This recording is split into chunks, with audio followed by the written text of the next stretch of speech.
Avant, on voyageait en Suisse avec ça, mais ça, c'était avant. Depuis août 2015, on est passé à ça, le SwissPass. Une petite merveille, la clé de votre mobilité et de vos loisirs. Vous aviez un abonnement général, un demi-tarif ou encore un forfait de ski. Aujourd'hui, vous avez le SwissPass. Tout est dessus. Ça fait rêver? Non. Un reportage proposé par Bastien Lance et Byron Schwinn.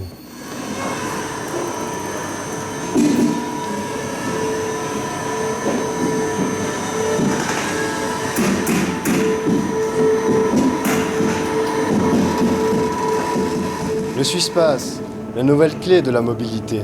Les CFF le présentent comme le Graal. Tout le monde devrait l'avoir. C'est la carte pour ceux qui ont un train d'avance. Les autres attendent encore sur le quai. C'est une révolution, nous passons d'un monde bleu à un monde rouge. Pour l'instant, l'introduction du SwissPass se passe bien et les clients l'apprécient. Et c'est tout récemment que nous avons dépassé le millionième client de ce produit-là. Région pour Et en plus, même les contrôleurs l'adorent.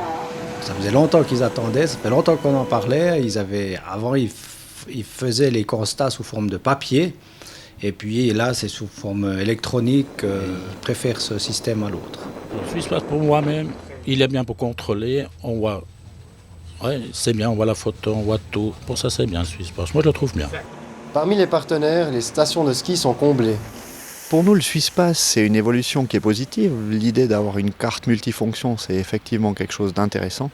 Après, c'est les modalités qui nous ont été présentées qui ont fait un certain blocage.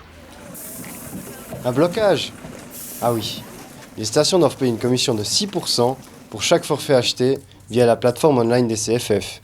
En plus d'une taxe d'inscription au système, bien sûr. Mais enfin, cela s'explique facilement. Le SwissPass a eu un prix de développement et finalement il est normal et il est d'usage que les stations, les bénéficiaires d'une prestation de service payent aussi cet effort qui a été fait dans le développement. Un coût de 62 millions qui ne concerne pas les soi-disant bénéficiaires. On apprend rarement à skier dans le train. Donc on n'imagine pas que les CFF peuvent amener plus de skieurs sur les domaines skiables.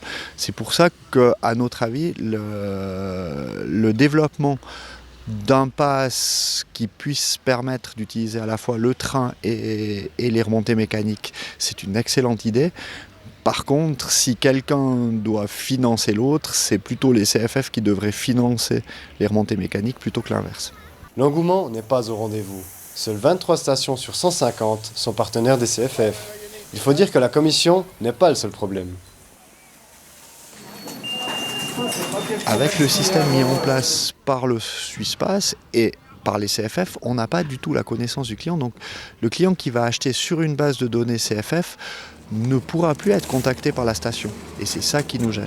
Et pour nous, c'est important que le client qui a un intérêt à venir skier dans une station puisse être connu, qu'on puisse l'avoir à quelque part dans une de nos bases de données et puis qu'on puisse lui redonner l'envie de venir une deuxième, une troisième, une cinquième fois. Pour l'instant, il y a un groupe de travail et on espère pouvoir trouver des solutions à l'avenir afin de pouvoir séduire d'autres stations de ski pour pouvoir adhérer à cette carte. Un groupe de travail? D'accord. Mais pour les contrôles dans les transports publics, il semblerait que les tunnels posent problème. Et les tunnels en Suisse, c'est pas ce qui manque. On a eu des problèmes de lecture au départ, ça c'est sûr. Alors on a eu des problèmes de liaison. Ce qu'il faut savoir, c'est que c'est un téléphone, il est sur le réseau Swisscom.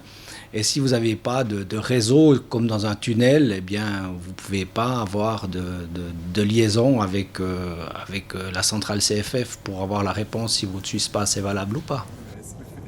Problème de lecture? Donc perte de temps? Donc moins de contrôle? Maintenant, là, on n'arrive plus à passer tout le train. Hein. Berne-Zurich, là, pèse 1000 personnes dans le train. Oublie, hein. On contrôle la moitié, peut-être. Puis le reste, on ne contrôle pas. Heureusement, les CFF ont pensé au principal. Il faut simplement penser aux clients et simplement imaginer qu'on peut leur offrir une prestation supplémentaire. Mais au fait, les clients, qu'en disent-ils? Dans l'idée que je m'en fais, là tout de suite, moi ça me sert à une chose en particulier, puis après le reste je l'utilise pas. Le problème c'est qu'on a des dizaines de cartes qui nous permettent toutes sortes de choses. Je crois que je préfère qu'elle n'ait qu'un seul usage, c'est-à-dire un abonnement général pour le train. Attention au départ du train. Dans un avenir proche, on ne voyagera plus sans Swisspass. Une réjouissance, enfin.